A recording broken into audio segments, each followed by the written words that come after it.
agahinda gakomeye ka wa mwuka twavuze usenya ingo se usenya ingo. Ndagira ngo nkumvishe uyu mwana w'umukobwa yitwa Diane. Tujya muri process z'ubukwe byegereje. Ese tuzakora ubukwe imiryango itaziranye? Ego. Igisubizo yansubije. Nahise mvuga nti nkaba nzongera kukikubaza iki kibazo. Yagusubije mu iki? Wowe uzaza n'imitako gusa. Uzaza n'imitako gusa. Niba nakunda n'amatapi n'uyabona uyazane. Ariko rwose ubwire mu rugo yuko amarito nzayagura. Ibyo bibazo byose rero byabaye n'ibindi wenda bagenda bavuga numvaga na Fani nawe abivugaho haje kuza kuba biza kurangira. Papa avuze ati rero ukuntu bimeze njyewe sinyaca ku ruhande. Iyi ikintu kimbangamiye ndakivuga. Ariko nanone nabona kitambangamiye ndagikora nta kintu biba bitwaye. Ariko rero mfite ikibazo kiteye gutya. Ariko ikibazo gihari ni iki? Uyu mwana w'umukobwa niba akurikiye amakuru ye udacurwa kibera ikibazo kiri hehe? Dufite icyifuzo cy'uko umuntu twabona asubiranye ndace urwa kibera byenda. Ibyo wose si umugore wa Vitali n'inyurwa. Kiganiro nacyumvise umukozi w'Imana nka Brazil ukamushyira muri kese y'urugo rw'abantu babaye erega si Brazil gusa bakikingirana. Erega si Brazil gusa ndagira ngo tunamuveho Brazil. Reka na Pastor Fani arabivugwa baravugwa ko Pastor Fani bavuga ko nawe ruhare rwa Pastor Fani nawe bavuga ko 80% yo gusenyuka ku rugo rwabo ko nawe arimo. Sinzi impamvu turi kumenyesha gupushinga kuri ntaganda kuko abavugwa ni beshi kandi nawe n'umukozi w'Imana Pastor Fani. Yego ahubwo reka turebe ikintu nose Pastor Fani we bavuga uruhare rwe muri uko gupfa. Nawe bavuga mu byo abantu njya numva muvuga abanyamakuru bavuga bavuga ko yagendanaga na Pastor na Vitali kandi mu biganiro koko bakorana umurimo w'Imana nibyo mbaziho.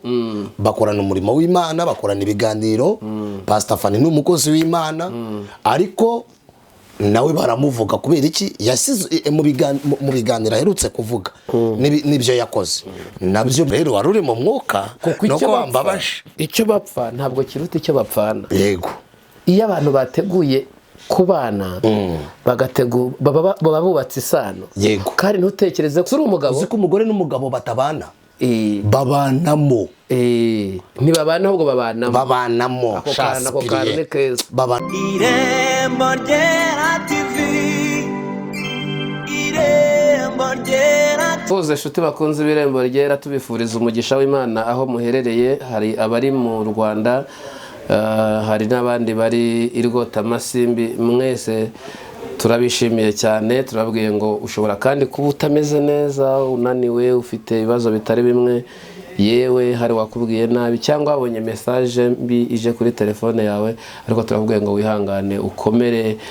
Ejo hawe ni heza. Ibikwicariye ntabwo birusha imbaraga bikwicayemo. Ndabizi ko hirya yawe hirya y'ejo uzaba umeze neza. Hirya y'ejo hari umugambi ukomeye usumba cyane uko twebwe twaba tuwutekereza. Kandi ndakubwira ngo uri umukandida w'amahirwe bitewe naho uhagaze uyu munsi. Iyo uri hejuru birashoboka ko wamanuka igikurikiye icyo, cyangwa se waba uri hasi ukazamuka. Ariko waba ushonjeje ukarya, ariko nanone waba uhazi uyu munsi ejo ugasonza. Nuko isi yubatse ntabwo twabirenza ingohe. Rero turi muri cya kiganiro imboni y'umuhanuzi, aho turi kumwe n'abahanuzi bafite ubunararibonye ariko kandi bagasesengura ibiri kuvugwa hirya no hino bakabihuzwa n'ibyanditswe, noneho tukamenya icyerekezo cyaho tugana. Uyu turi kumwe ninde kandi nuwahehe? Reka atangira twibwira bundi dukomeze tuganira. Ninde kandi nuwahehe? Yitwa Adrien Habarurema. Ni umugabo ufite umugore n'abana. Ukijijwe wavutse ubwa kabiri. Umuvuga butumwa bwiza. Isa navuga butumwa bube. Impamvu dushira cyangwa babwiza bitewe n'uwabatumye. Impamvu bwitwa ubutumwa bwiza no kuvuga ngo ubutumwa bwose ni ubutumwa, ariko ubutumwa bwose si ubutumwa bwiza. Bwitwa ubutumwa bwiza kuko ari ubutumwa bukiza, ariko bwitwa ubutumwa kuko ari ubutumwa nanjye wantuma kuri madamu, nagutuma kuri madamu wawe ubutumwa message, ukamumera amafaranga, ukamubwira ati nshyirira madamu ubwo ni ubutumwa ushobora kuntuma kuri runaka ese ubwo rwose bwiza oya ni inkuru nziza yo ariko ntabwo ari ubutumwa bwiza ubutumwa bwiza ni ubutumwa bwiza bukiza nibwo twakiriye ahubwo ni zibiriye nawe ati ni ubutumwa n'uburyo ni ubutumwa buhindura icy'ingenzi ni ubutumwa bwiza nyine bukiza gukira ni uguhinduka ntabwo ari ugukira nyine bisanzwe ugakira ku cyaha ukamenya ko uri umunyabyaha ariko ukamenya ko Kristo yabambwe ku bwawe kandi ukaba wanakemera ko Yesu yakugirira neza ukamwizera kuko abantu benshi bemera Imana ariko ntago bayizera uko biravanga yaza kuba banyizera baba barizeye n'ibyo nababwiye cyangwa n'ibyo nabatumye ariko kuko batanyizeye batizeye ibyo nabatumye igiti cyose kimenyekanira ku mbuto yigeze Yesu abwira abantu aravuga ati mwebwe muri abanjye muri abaso Satani kubera ko mukora ibibi Yesu yaravuze ngo muzaba inshuti zanjye ariko ashyira ikintu gikomeye aravuga ngo nimukora ibyo data ashaka nicyo rero ubwo zavuze ngo amen amen amen rwose ubwo rero duharanire kuba abana b'Imana nidukora iby'Imana ishaka abantu benshi bemera Imana ariko ntibayizera kuko umuntu wese muganira arakubwira ati Imana ni danje hakaba ari n'uyibuka ageze mu makuba akavuga ati Imana urayikinisha ukumva ko karayizi ariko nasomye ijambo ravuga ngo ukunda Imana ni umenywa nayo umuntu arashobora kumenya Imana ariko adakunda Imana Adrien karame imboni y'umuhanuzi tukuzi nk'umuhanuzi ariko twabonye sinerekwa ngewe ndagira uranerekwa ariko urabyidekara yese urumva ngo hari abadayimoni batatu binjiye mu ngo ngo badatinya izikiri shyashya badatinya izimaze iminsi badatinya za ngo z'ibikombe mu mboni y'umuhanuzi ibyo bintu ayo makuru urayazi abadayimoni batatu badatinya ingo nshyashya badatinya ingo nshya badatinya izimaze igihe ngo binjiye kugira ngo bazisenye mbo icyo nzi nuko Imana yigeze mu butumwa irambwira ngo uko ureba ari ama etage ari Kigali ukabona na ziriya nzu ziri Kigali niko n'abadayimoni bagana Imana irambwira ngo uwabareba bazirimo wagira ngo nabakiranutse Imana irambwira ngo ntago ariko ziri ubarebeye inyuma wabona ari amahoro ariko mu ngo Imana irambwira ngo harimo intambara harimo kubeshya harimo kutabwizanya ukuri harimo ibintu byinshi cyane kugera ku rwego ubona umuntu atwaye Range Rover ari muri V8 cyangwa vatire cyangwa n'akamoto ariko mwaganira ukumva ariyushye akavuga atawe cyangwa ukumva arareze ubwo rero ni ugusenga kandi si twebwe mu Rwanda gusa twebwe nuko bibaye bishyashya mu Rwanda biri kuba bishyashya biri kutugeramo hari n'abantu bajya bavuga ngo mbese u Rwanda akantu ugenda none reka nkavuge bajya ngo kukinga abantu bavuga ngo Imana ngo yantumye ngo ku Rwanda ngo yantumye ngo ku Banyarwanda ngo u Rwanda ngo nirwo rukora icyaha ngo ibyango kuruta ngo Abagande ngo u Rwanda ngo nibo bakora icyaha kuruta Abarundi ngo u Rwanda ngo nibo ngo bakora ibyaha kurusha Amerika ariko ikisobanuro kirimo ntabura kurenza ntacisha amaso urihangana njya mvuga iyo ryaje ndarivuga ndibavuga irije ubusanga ikintu kihishe inyuma ikintu gituma kenshi Imana ituma abantu ibabwira ngo ugende ubwire sipiriye gutya ugende ubwire abantu banje ukunguku ikihishe inyuma nuko Abanyarwanda benshi barasenga 99% bagize u Rwanda by'abaturage bagize igihugu cy'u Rwanda 90% bagira amadini aho basengera ariko barasenga ariko ntago bigeze bahinduka rero igituma twenshi twakira message ikibazo nta arimo ikibazo cy'ababwiriza ariko akabamo n'ikibazo cy'abakira kubera ko abantu benshi bakunda ababashuka n'ababayobya kuruta ababwiza ukuri none rero mu Rwanda iwacu njya ndeba mu mboni yanjye umuntu usenga Imana ngasanga impamvu y'ibintu biba kenshi bituruka ku bintu bitatu. Ikintu cya mbere, abantu bo mu Rwanda cyangwa abanyarwanda, buriya abanyarwanda n'abarundi imico ijya gusa baravukana, ariko usanga 70% benshi ni indyarya. Abaki? Abantu b'abanyarwanda baryarya bate? Impamvu baryarya, umurokore w'umunyarwanda akubwira ati ngende umwadeperi, tinuzuye umwuka wera ndi umupantekote umunsi wa 50, ariko ugasanga ntarapfa ku bututsi, ugasanga ntarapfa ku buhutu, kandi ugasanga mu gisirimba ari gusirimba, ugasanga umuntu ni revera cyangwa reka negumenganisha izina, reka mvuge afite titre ikomeye cyangwa reka tuvuge titre tuyireke inshingano ikomeye mu idini kwa, ariko ugasanga bakakubwira turi muntu nubwo mubona afite abagore 3, kandi ku ruhimbi kuri mikrofone undi hano ku gatutubu ndi kuvuga ibi, wareba ukuntu nzi gutondeka imirongo ya Bibiliya ukavuga ati haleluya, wareba ukuntu ndi kuvuga nkajya no mu ndimi ukavuga ati uyu muntu yageze ku musaraba. None rero ikibazo kirimo mu iki gihe, uba abantu benshi barashaka wagira ngo baminutse umusaraba, barenze umusaraba, kandi twese twakijijwe kugira ngo tugere ku musaraba. Ntago twemerewe kuharenga, ntago twemerewe kuharenga. Muri byaravuze ngo hirya y'uwo musaraba ndashaka umworera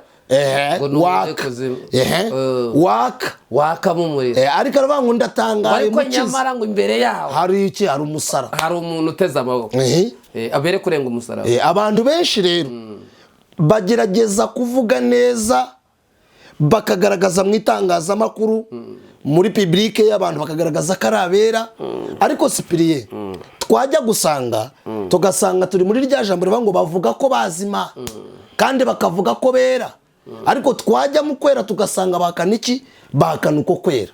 Nari mbivugiye iki? Nari mbivugiye icyo tuvuga aka kanya nibyo tubona, usanga abanyarwanda benshi basenga Imana baryarya.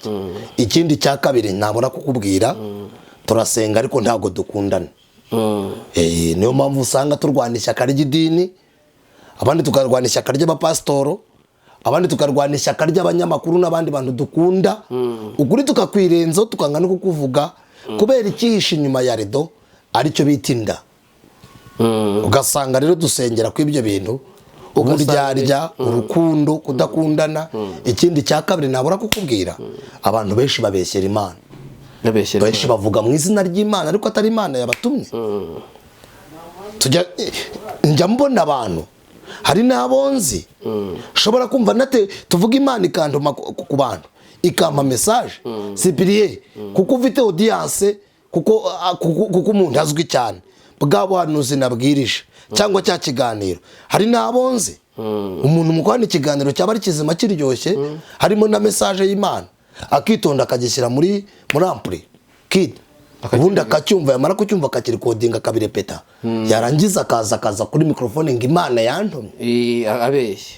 Umuntu akajya muri stade akiyandagaza akavanga Imana yavuze itavuze. Ibyo nta handi uzabisanga. Urumva hari icyo ashaka kubaza, kuko nabonye ko uri wa muntu udahisha ukuri.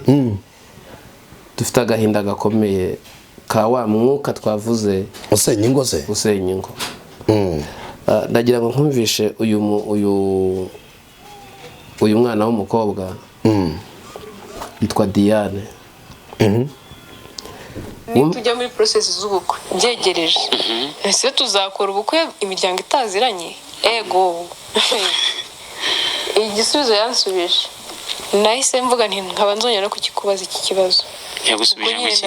Wowe uzaza n'imitako gusa, uzaza n'imitako gusa, niba nakunda n'amatapi n'uyabona uyazane, ariko rwose ubwire mu rugo yuko amarido nzayagura. Ibyo bibazo byose rero byabaye n'ibindi wenda bagenda bavuga, numvaga na Fani nawe abivugaho, haje kuza kubaho biza kurangira papa avuze ati rero ukuntu bimeze, njyewe sinjya ku ruhande, iyo ikintu kimbangamiye ndakivuga, ariko nanone nabona kitambangamiye ndagikora, nta kintu biba bitwaye. ariko rero mfite ikibazo kiteye gutya, ariko ikibazo gihari ni iki. uyu mwana w'umukobwa niba akurikiye amakuru ye udaciye urwa kibera ikibazo kiri hehe?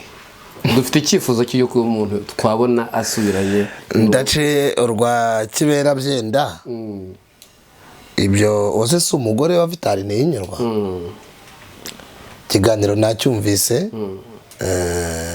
kwa nawe ndamuzi Vitali yewe n'umuntu tujya dukorana ibiganiro by'iyobokamana n'umuntu nzi na YouTube itaramenya cyangwa abantu bataramenya twakoranye ibiganiro hari uko muzi hari ubuhamya muziho ariko tuvuga ibisenya ingo cyangwa ibyasenya ingo zisenyerwa na byinshi fondasiyo y'ibintu byose nabura kubwira buriya mu ngo ikibabaje kibamo no mu ngo z'igihe cya none abantu benshi bajya kubaka ingo bafite icyo bashaka batazi icyo bakeneye. Sinzi niba ubyumvise. Ndabyumva mu rugo. Batazi icyo bakeneye bafite icyo bashaka. Icyo kintu rero ayo magambo bikaba tandasi fondasiyo itima ingo zisenyuka mu iki kinyejana. Mu iki gihe cya none ntago abasore n'abakobwa bari gushaka kuko bakundanye. Ubu ngubu hariho urukundo rushingiye kuri moralite, inyigisho, urukundo rushingiye ku mibare. Nigeze mbwira abakobwa ndi kubigisha mu giterane n'urubyiruko, ndabaganira rero mwabakobwa mwe nujya gusezerana n'umusore ushaka amafaranga, ukajya gusezerana n'umusore ukeneye amafaranga, ndababwira ndi ikintu cya mbere ahantu mutazayabura ni muri Beka no muri Bank of no muri Beneri. Ariko nujya gushaka umusore muri mu myaka imwe utekereza ko muhuriye mu rukundo ushaka ikintu cyitwa urukundo no kugira ngo mwubake, ari igihe uzabona afite dukeya two kurya ariko adafite menshi nkayo ushaka. Rero nuyoborwa n'amarangamutima ntuyoborwe n'imvamutima z'icyo ukeneye, ukayoborwa n'amarangamutima z'ibyo ushaka kuko uko runaka mwiganye abadokari. Nk'ubu ngubu reka nkubwire Spirie nk'abanyarwandakazi, abakobwa kaza abanyarwandakazi ntimuntuke mumbwire nabi, basigaye bashaka abasaza. Ubu ngubu abasaza kubera iki bashaka abasaza? Kubera iki abasaza nk'ubu ngubu reka nkubwire, reka mvuga akantu gatoya, reka nkubwire akantu gatoya kandi ntuzabikate. Abakobwa b'abanyarwandakazi abenshi bari gushaka bo muri Nigeria, bari gushaka abasore abagabo bo muri Nigeria, abandi bari gushaka abazungu, abandi bari gushaka abanyakanada n'abanyakenya. Kubera iki? Nta rukundo abenshi bafite icyo bita amarangamutima. Barashaka abasaza bakoreye ingo zabo bakagira amafaranga, rimwe na rimwe bakaba badivorce, abandi bakaba barafakaye na 50%. We aragushaka, yamara gushaka mukamarana imyaka ibiri akagufasha gusaza, ubundi ugapfa, ya mafaranga akayaryohamo n'abasore. Ubwaje muri iyo ntego ntiyanagufasha gusaza, yanagusazura nyine, yagusazura ntabwo yagufasha gusaza, yagusazura ntabwo yagufasha gusaza. Kugusazura ni ugushaka ibintu bikwihutisha, uranyumva neza, ugasanga nta rukundo rurimo.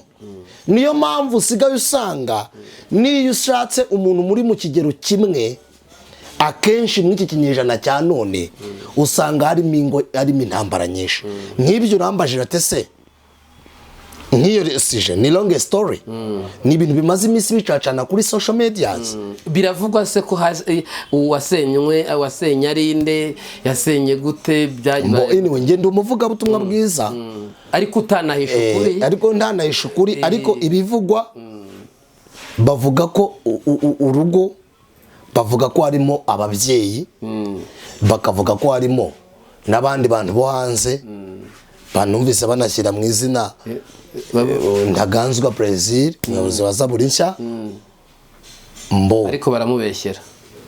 urabizi simbizi ariko urakoze ariko baramubeshyera bo hari ukuntu abantu babona izina ry'umuntu ryazamutse bagashaka kumusebya reka rero nkubwire hano ndi imbere ya kamera ariko ndi imbere y'Imana iki kiganiro turi gukora Imana iri kugikurikirana pe njyewe nahisemo kutazakuyoborwa n'irangamutima nkavuga ukuri buriya ndaganzwa Brazil yego sinamuhakanira ariko sinanavuga ngo njyeho nkritike ntanga ubuhamya ngo yarabikoze kubera iki umugabo bita Adolf Hitler iryo jambo zarinyumvana ku ntambara y'Abadage ya kabiri yisi yaravuze ngo nukunda gusubiramo ikinyoma kenshi kigero kizahinduka ukuri arongera aravuga ngo kandi abanyarwanda abantu beshi ikinyoma gihuriweho kigero kikitwa ukuri ndabivuga gute reka mbishyire mu iyi categories ibi byiciro chapitre ya mbere iteye irye kuhakanira umuntu ukamutangira ubuhamya utazi umutima we utari Imana ntuzagikore kabiri gushinja umuntu ukabivuga nkaho ubizi utabizi uzaceceke kubera iki ndashingira ku magambo abiri yo muri Bibiliya umugabo bita Yosefu wari kumva muka Potifara atanga ubuhamya akagaragaza ikintu cyitwa ikanzu wari gusanga ko wari kuvuga ati yose twari twarakwibeshyeho ibyo ukora nukuri wamufasha ariko kuba yari umunyakuri ndicyatumye atajya muri gereza ntibigikuraho biravuze ngo ibinyoma kuba babikuvuga cyangwa umuntu akubeshyera ntibyatuma udafungwa cyangwa ngo uhure n'intambara ariko ngaruka kundi mugabo bita Daniel kuba baramutegeye ku Mana ye bakamutegera ku Mana ye agagomeza gusenga ntibyari bivuze ko Daniel ari umunyamakosa sicyo byari bishatse kuvuga nyamara abantu bari bemeje ko urumva Theo abantu bari bemeje ko Spirie bari bemeje ko Daniel ari umunyakuri ari umunyabinyoma rero ngana kuri parite ya Ntaganzwa sindi buze kuvuga ko ari umukiranutsi kuko Yesu ni umuzi ariko sindi buze no kuvuga ko atabikora ninde utabikora se yambaye umubiri n'amaraso oya ibyo bintu rero hari ikintu ngira ngo abantu banikuremo n'abadukurikiye ego kuba abantu bashobora kuvuga ikintu udafite amajwi udafite amashusho utabonye kugishyira mu muntu ni icyaha uretse n'iki yewe ndabifata nk'iki ibi ndabifata nko kurwanya umurimo w'Imana mu buryo bw'amategeko uyu tuve gutyo iyo abantu bashyizemo umuntu w'umutumishi bagashyiramo umuntu ukora imirimo myiza kugira ngo basibe ibintu Spirie haba ari bwo kurwanya umukozi w'Imana ninde umukozi w'Imana ninde nubwiriza nukora iby'Imana ishaka urakoze ukora iby'Imana ushaka se ushatse kuvuga ninde hari umuntu umuzi uyu twebwe tuvuga ariko dushima imirimo tubona ariko hari ibintu twemera Imana ari abantu ubu ngubu hari abantu isi yemeje ko ari abanyakuri mu ijuru bazi ko ari abanyabinyoma mukuri kwa Bibiliya nk'umwigisha w'ijambo ry'Imana muri gushaka kujya gushinja ko mwega muri gushaka kujya gushinja umutagatifu w'Imana Bibiliya iravuga ngo umugore mwiza yubaka urugo ngo ariko umupfapfa agira gute ararwisenya wari wumva hari umuntu uzana mu ndi muntu indese azana mu ndi muntu waturutse hanze urugo ni urwa babiri urugo ni urw'abantu babiri ibyo kuvuga ngo umuntu ariko manze nkubwira akantu kamwe reka manze nkubwira impande zombi reka nkubwira ahantu mperereye n'abadukora iki kiganiro bakaza kucyumva nuko abanyarwanda byubashinze ahubwo kuba abanyabute badakurikira ibintu ngo babirangize nicyo kibazo bakuramo akantu gato ntibabyumve niba sinzi niba hari twaganiriye kare uzi iyo bavuze iyo bagiye gutanga agatanya uzi ijambo umuperezida w'urukiko asoma aravuga ngo kubw'amakosa ya bombi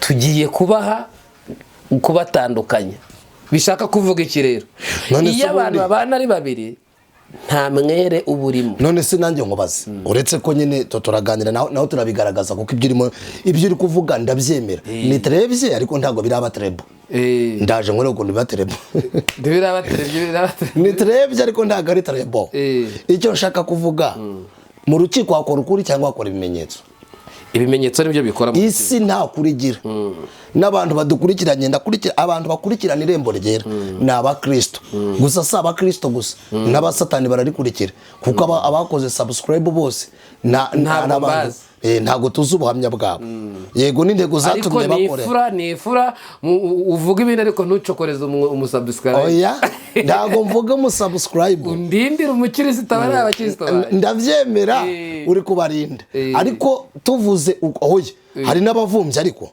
oya nta muvunji urimo iyo waje oya hari igihe mu irembo ryera uba winjiye ntago abakurikirana iki kiganiro ndi bukora ari abo ku irembo ryera nanjye nshobora kugikurikira n'undi muntu wese ntakande sabone kuko ndabyemera ko abakurikira abakoze subscribe baba bagukunda nifura ziwacu bubahwe bubahwe rwose Imana ibaho umugisha yego ariko ndashaka nkubwire ko ari ibintu isi yemera nk'ukuri mwisi y'umwuka atari ukuri ndimukeza abantu rero sindi buze kwita Brazil umukiranutsi ariko sindi buze no kumwita umunyabyaha ahubwo yabikora kimwe nuko atabikora gusa nta kimenyetso kibigaragaza ko yabikoze yego kubera ko ibyo dusingiraho proof nibyo abantu bavuga adiriye karame imbere y'Imana ishobora byose yego n'imbere y'iteraniro rigukurikiye yego uremeza ko ibyo bintu uri kuvuga ari kubizi imbere y'Imana rero oya vuga imbere yanjye ahubwo umutima wawe ufite ibintu uri kwirengagiza vuga imbere yanjye imbere yawe n'imbere y'Imana izakubaza byose oya imbere y'Imana izambaza byose urumva nta kintu cy'ikinyoma uri gushyira oya imbere y'Imana izambaza byose iyi introduction ndayihari imbere y'Imana imbere y'Imana izambaza byose niyize ukuri kwa byose ahubwo ukuri kwanjye imbere y'Imana izukuri kwanjye ndemeza ko Brazil atari umukiranutsi katari n'umunyabyaha oya tuve muri icyo ndacyakubaza wowe adiriye wowe uhagaze imbere y'iteraniro ryose ukaba uri kurivuga ni iki gishobora gutuma ushobora gufata umukozi w'Imana nka Brazil ukamushyira muri kese y'urugo rw'abantu babaye bakikingirana erega si Brazil ndagira ngo tunamuveho Brazil reka na Pastor Fana arabivugwa baravugwa ko Pastor Fani bavuga ko nawe ruhare rwa Pastor Fani nawe bavuga ko 80% yo gusenyuka ku rugo rwa beshi kandi nawe n'umukozi w'Imana Pastor Fani yego ahubwo reka turebe ikintu nose Pastor Fani we bavuga uruhare rwe muri iyo nawe bavuga mu byo bantu njya numva muvuga abanyamakuru bavuga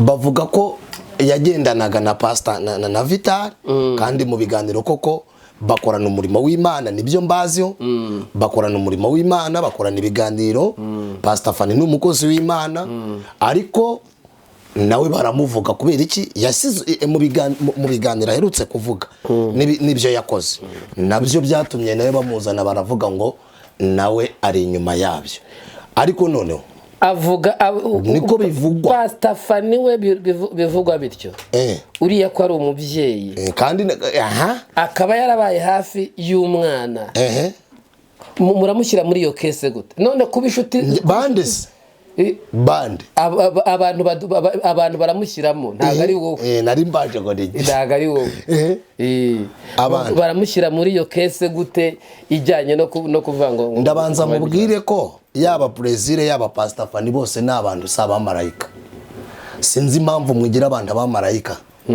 yego ukuri k'umutima ukuba Vital na Madame batabana ni Madame Vital na Vital babizi ariko mu bivugwa hanze bivugwa ko Brazil yamusenyeye bakongera bakavuga ko Pastor Fani na warimo Vital nta kintu aravuga kugeza kuri munota mu biganiro Madamu yaraye yatangaje icyo kiganiro nagikurikiranye cyose cyande cha Madamu Vital yavuze icyo yapfuye wigeze yumva hari abantu avuga bamusenyeye wigeze wumva hari abantu avuga yabamusenyeye nabo yavuze uretse ko umuntu numvise avugamo yavuze Pastor Fana ariko icyo nshaka kuvuga nawe ibyo yavuze ntago ari bisenya urugo oya tuvugishije ukuri nkavuga ukuri nk'umukozi w'Imana ngende umuvuga butumwa hirya yuko ibyo navuga byose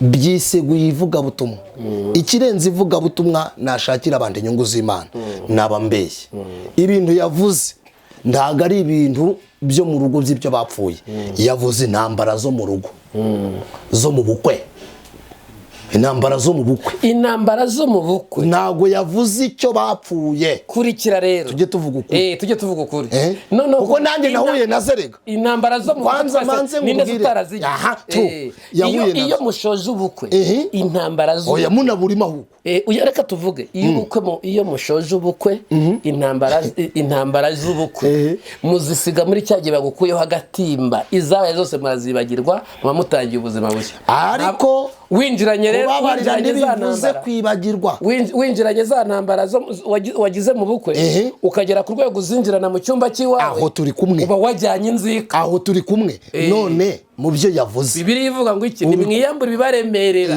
mwiyambura igomwa icyaha cyakubizigiraho none tuganire mu byo yavuze ushyize mu kuri nubwo wanshitse uri inyuma ya kamera ariko nabwo ntuza kugakata ubundi twari Uragira ngo twese bari kutubona tukajya kuri wabonye tuvugishije ukuri kweruye wumvise avuga icyo yapfuye n'umugabo ko yavuze intambara zo mu bukwe ukuri gusobanura yewe wenda nuko ndi kukubaza kereka ni amatwi yanjye yumvise kubera impamvu hari igihe nanjye njya ngira ukuri ariko kumwe nk'akubyiringira kubera impamvu z'umutekano wagiraga kubyiringira se ariko oya ukuri kuravuga ariko si kose nukuvuga nawe rero ngaho Imana kubabarira nuko nyine rebuze kugakata ubuse muri Bibiliya konzi kuri umukozi w'Imana warabisomye Bibiliya iravuga ngo yego y'umukristo igibe yego na hoya ibindi byo ntabirimo iki gihe rero twebwe cyo twari twakora twagakoresheje ukuri dukurikiza kanzu turubuze kuba twambaye ubucamanza yego aya mpamvu twirinze ntabwo twambaye kanzu y'ubucamanza turaza kuba tuvuga ukuri turi gutanga ibitekerezo nk'umuvuga butumwa nawe yego uyu mwana w'umukobwa jewe yuko mbona icyo apfana na Vitali kirasumba icyo bapfuye yego aho ndi kumwe nawe urimo urabyumva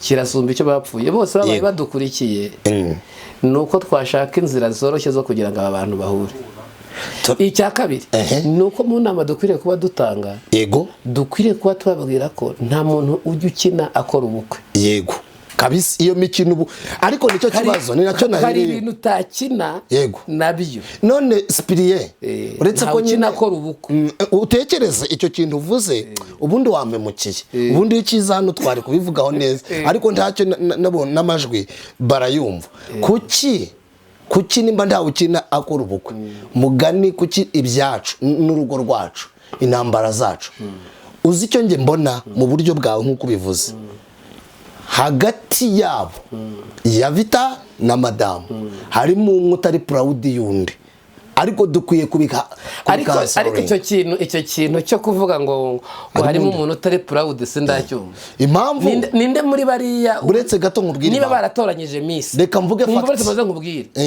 nimujye mureka dukomeretse n'ingasi niba mu Rwanda harabaye habarushanwa kera ya Miss yego uwo muntu akaba atarigeze agaragaramo muri 2010 na kangahe hakaba haragize abamesi z'abasore ntihagire utari proud wundi arashingira kuki ibyo bashingiraho abantu ibyo abantu babeshya n'ibyanyuma by'abantu ibyo abantu bashingiraho bemera cyangwa bahakana abari byinshi ikibazo abantu bagaragaza ntabwo ari cyo kintu ikibazo ni iki ikibazo kiri mu mitima ya bombi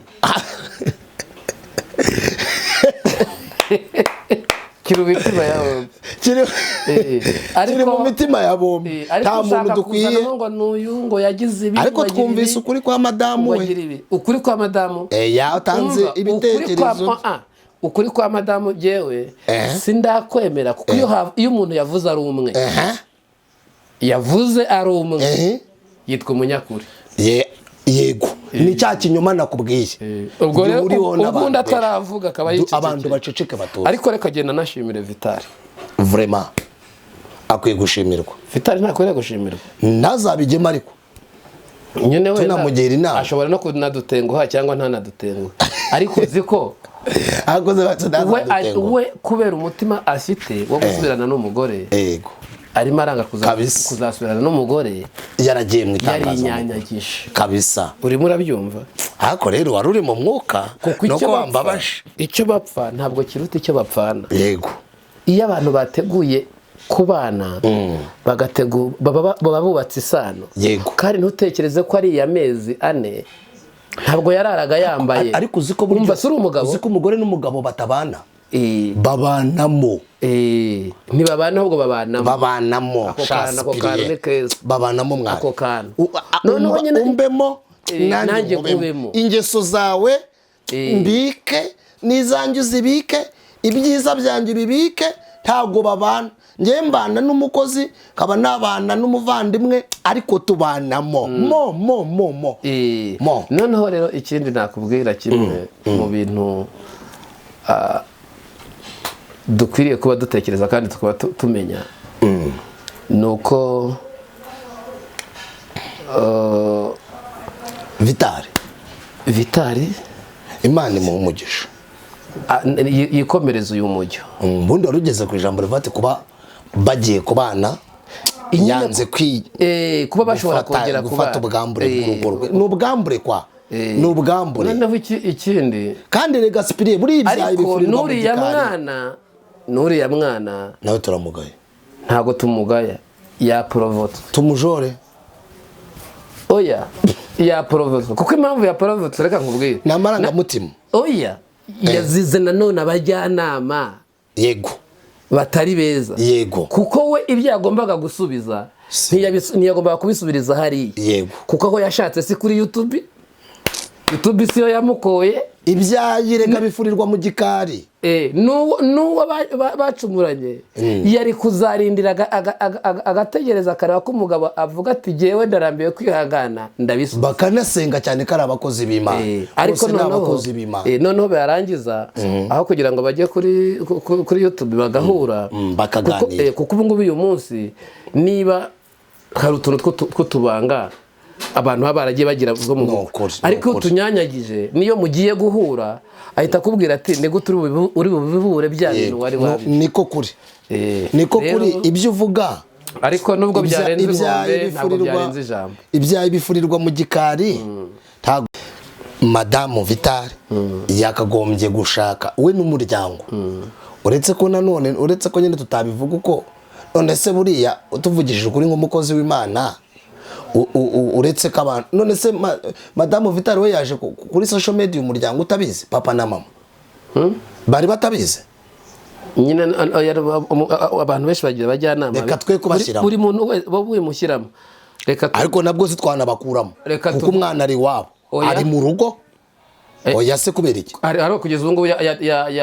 ariko rero nubwo ari mu rugo ni umudamu uri iwabo ni umudamu uri iwabo ariko umwana ntacuka ku mubyeyi ntacuka ariko kugeza ubu ngubu amahitamo ye ntibayabangamira ntabwo bayabangamira kuko n'umwana nanone tumwumve akeneye ahantu nawe yari akeneye ahantu avuga agahinda ke akakavuga se kuri ntashaka ko bamwita ko ari none se reka nkubaze tica kuvuga agahinda ke Vital we yarakavuze uretse ibivugwa hanze we yarakavuze tuvuge ko abantu batihangana kimwe nibyo ndabyemera ariko noneho impamvu none si intege nke yagize impamvu n'abajyanama ni ikibazo cy'abajyanama si intege nke n'abajyanama uba ufite imbaraga ariko wagira abajyanama bakuganza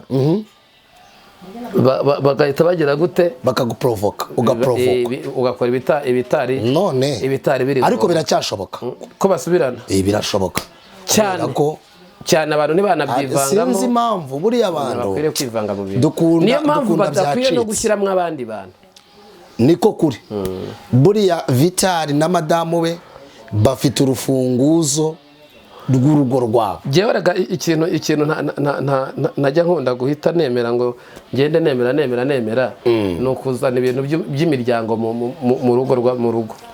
Icyo kintu ariko ukucyemera nanjye ndacyemera. Umuryango ubyumva cyangwa utabyumva. Urugo n'urwa mugore n'umugabo. Urugo n'urw'umugore n'umugabo. Ntago nzi icyo uzaba. Rero iyo ukiri wa muntu ujya gufata amabwiriza mu rugo ukaza ukapurika ibyo bakubwiye, uba wubakiye ku bandi, uba warashatse utaramenya gufata ibyemezo. Cyakoze nko kusubira mu rugo nabyo byabakubera byiza kuruta. No kuri ariko ugasubiramo wihariye wanize. Nyine iyo usubiye nyine baragusubira mu rugo ku babyeyi bakakwigisha babaye bagufitiye andi masomo arenzeho bari baraguhaye kera, nabyo byaba ari byiza. Ariko tutanavuze ibintu byinshi cyane, dufate ko ari umwuka wateye usenya ingo, wateye ingo kandi y'agasozi uwo mwuka urahari, y'agasozi karwaye akandi kaba kaniha cyane, kaba kaniha cyane. Rero numvaga ibintu byo kuba nkawe nk'umutumishi mu mboni y'umuhanuzi nicyo nakwibarizaga. Ibi bintu ubona Imana ibivugaho iki? Ariko kandi nubwo twagize nakwatsa ibitekerezo nkawe muri abantu bose bavuze nzi ko werekwa, ushobora kuvuga ati ngewe nubwo ndi kwivuga gutyo nareretswe mbona ikintu, ati nubwo abizera gahoro batakwemera ibyo nabonye. Icyo ntacyo neretswe muri bo, yaba abo bose bavuga, yaba Pastor Fani, yaba Prezire, yaba Vitali na Madame, ntacyo neretswe. Ariko urwandiko rw'Abaroma 8:14 haravuga ngo abayoborwa n'umwuka w'Imana nibo bana b'Imana. Paul rongera yandikira Abagalatiya aba ngo ndababwira ngo muyoborwe n'umwuka nibwo mutazakora ibyo kamere irarikira. Kuko kamere irarikira ibyo umwuka yanga, umwuka wera nawe agashaka ibyo kamere irarikira. Mu Kinyarwanda cyiza, kamere y'isi n'ab'isi iri gusenya ingo, umwuka wera ashaka kubaka umuryango. Kuko fondasiyo y'ibiriho byose nibibaho ni urugo rwiza, n'inzira ziri mu muryango. None rero icyo nshaka kuvuga, inama natanga kuri bo bombi nibaganire kandi nkubwire Spirie, nimba ari n'amakosa yabaye hakosa ukora, hakosa ukora, baganira bagasaba imbabazi ubundi bakubaka. Ariko urebe abantu, ubu abantu hari abantu benshi ubu buriya ibyago byabamo ni inyungu za benshi. Ubu ibi bintu abantu barimo bya Vitali na Diana, Diana, harimo abantu bari kubyungukiramo, ariko bo ntibunguka. Ababyungukiramo ngo ni bande? Ngo nguki bande se batabyungukira, inyungu yo gusenyukamo hariya uwaba ari kuyungukiramo ngo none se abanyamakuru bundi bari gucuruza bo, kuko abanyamakuru bakora akazi kabo.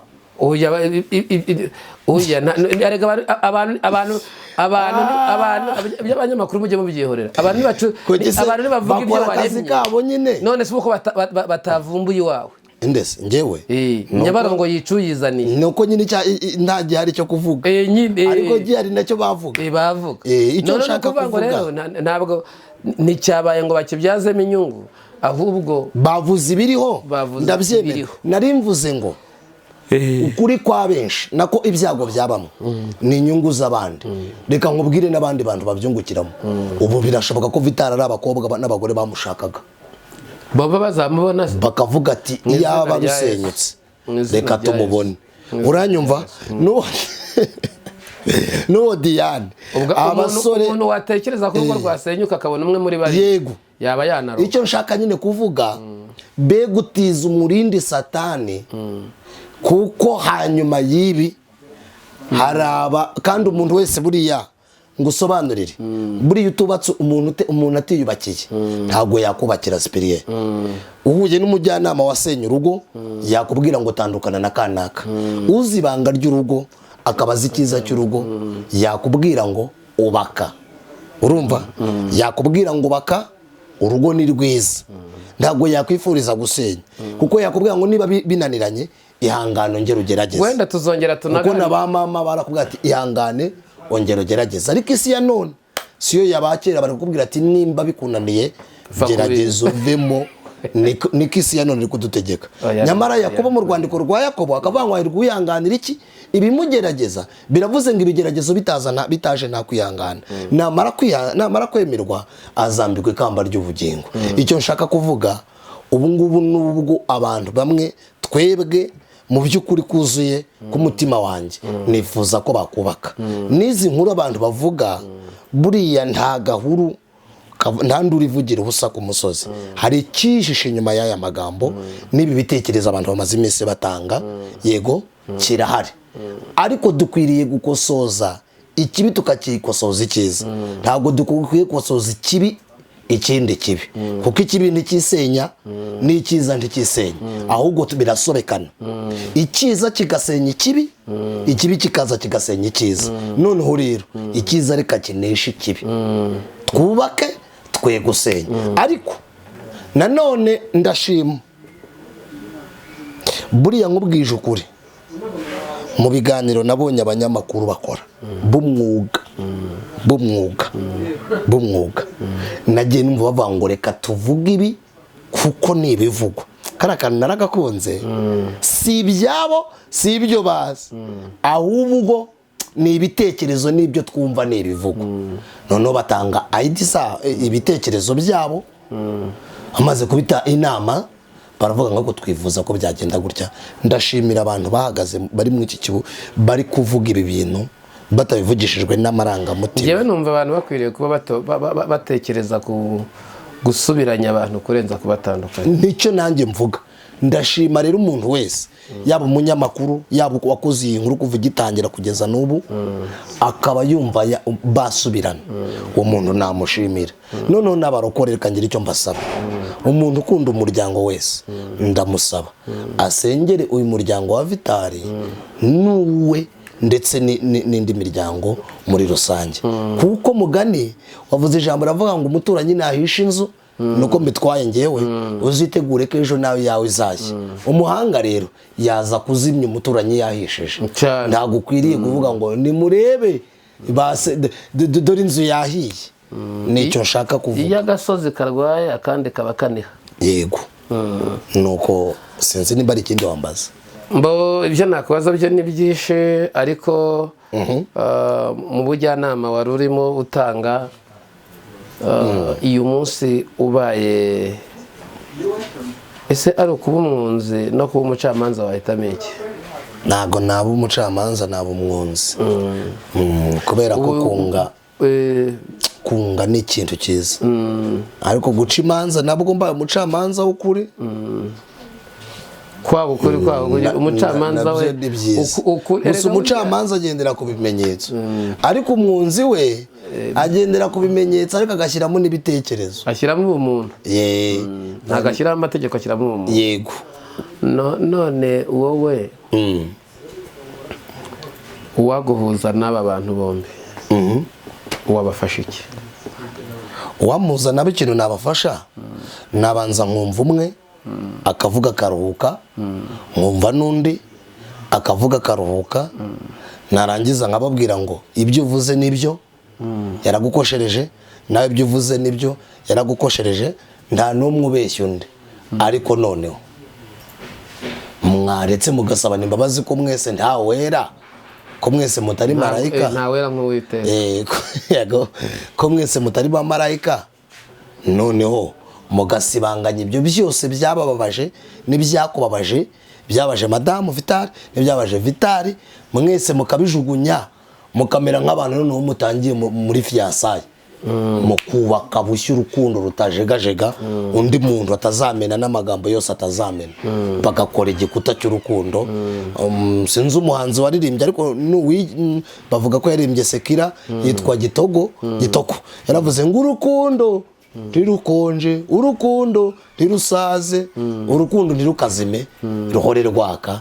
Urukundo muri bo ni rwake. Nicyo nakora muri bo, nasenga Imana nkabahuza, kubera ko nta muntu uhuza undi, ariko Mwuka Wera yankoresheje nawe akabakoresha, bakemera kuyoborwa na Mwuka Wera, ntibayoborwe n'amarangamutima n'imvamutima z'abantu, Diane akareka amarangamutima n'imvamutima, Vital akareka amarangamutima n'imvamutima, noneho twavuga ngo ni mwubaka umuryango. Kandi nkubwire genda nsoza ko cyarumbajije nshugika, nta muntu mubi ubaho utaba mwiza, nta n'umwiza uriho utaba mubi. Umuntu wese mwiza yahinduka akaba mubi, n'umuntu mwiza yahinduka akaba mubi. Biravuze ngo Vital abaye ari mubi yahinduka akaba mwiza, Diane abaye ari mubi yahinduka akaba mwiza. Nta muntu mubi muri bo kuba bagihumeka bose bakiriho biracyashoboka byahinduka. Nicyo navuga.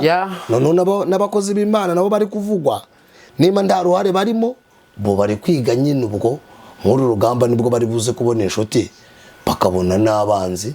Burya mu kigeragezo ntabwo umuntu yisobanura, ahubwo iyo gisohotsemo gisobanura uwo uriwe. Amen. Mu rubanza rufite ibihamya n'Uwiteka ujya uruburana. Numva nabwiriza we. Mu urubanza rufite ibihamya n'Uwiteka ujya uruburana. Yosefu nta kindi yarakeneye ukuri kuva ku Mana. Nta handi rero byavuye, byaturutse ubwami Imana iriyenza, imaze kwiyenza ku mwami arota inzozi, bituma Yosefu ava muri gereza. Nyamara buriya muka Potifari na Potifari urwo bari bamukaniye byari ibimenyetso bigaragaza ko ari ukuri. Urubanza rufite ibihamya n'Uwiteka ujya uruburana. Nicyo nabwira abo bene data bari kuvugwa, yaba Pastor Fanny yaba Ntaganza Brazil, nimba koko nta bihamya ukuri kwabo nta mutima urubacira urubanza, nibahumure.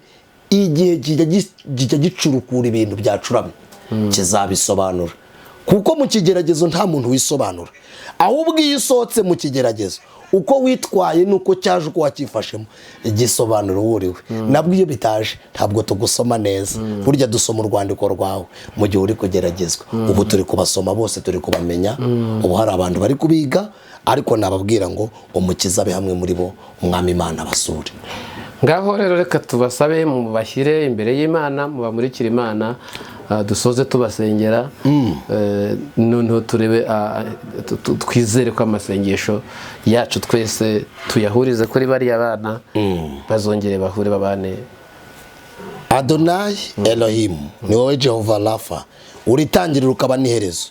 Shyigikira umuntu wese wumvise iki kiganiro kandi umushyigikire Mwami. Mwuka wera w'Imana akora iby'imbaraga, kandi dusengeye uyu muryango wa Vital, ongera ubushyigikire ubuhuze Mwami. Dusengeye umuryango wa Ntaganzwa Brazil, Imana imushyigikire kandi mukomeze.